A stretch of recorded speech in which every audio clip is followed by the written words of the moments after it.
Often, your lists will be created in an unpredictable order, because you can't always control the order in which your users provide their data, right? So although this is unavoidable in most circumstances, you will frequently want to present your information in a particular order. Sometimes you will want to preserve the original order of your list, and other times you will want to change the original order. So Python provides a number of different ways to organize your list depending on the situations. We can also sort a list permanently with a sort method.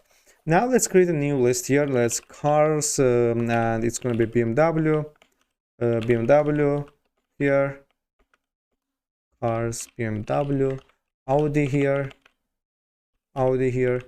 Jeep, Jeep here, again Toyota, and Kia, Honda. And here, so Python sorts method makes it relatively easy to sort a list.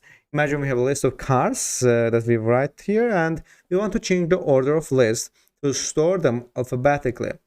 To keep the task simple, let's assume that all the values in the list are lowercase, and here we will use the cars.sort here, and that's it. And after that we will print this here, and print cars.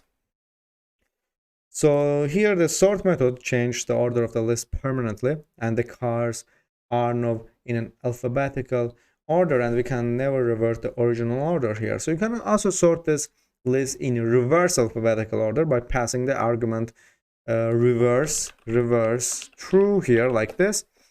So we pass the argument this reverse through to the sort method, and now this will give us a reverse order here, but again it will sort our list. So again, the order of the list is permanently changed. So the sorting the list is temporarily with a sorted function.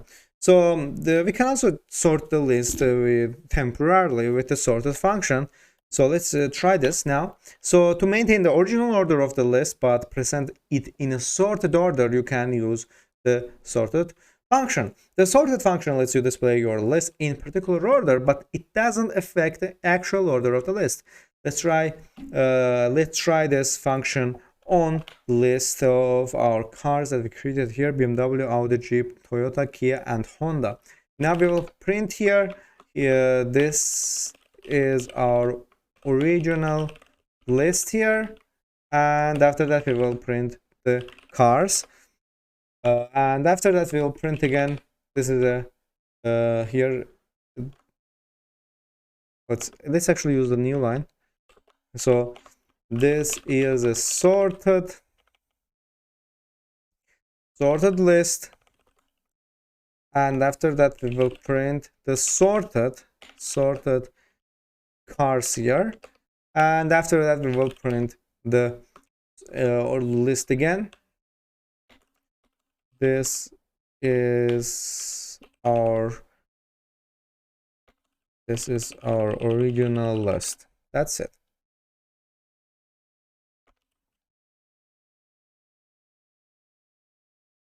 Here now I will explain this code one by one.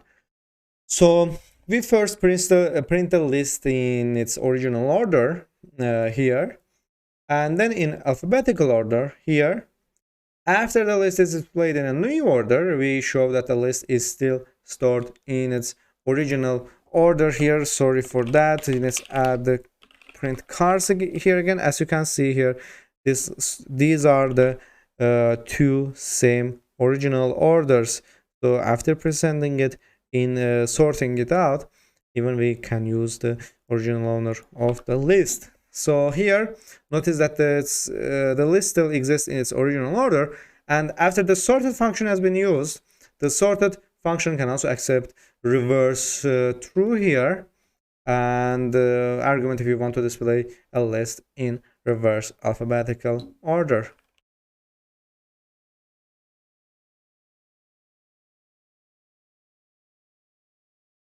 And sorting a list alphabetically is a bit more complicated when all the values are not in lowercase. So there are several ways to interpret capital letters when determining a sort order, and specify the exact order can be more complex than we want to deal with at this time. However, most approaches to sorting will build directly on what you learned in this section.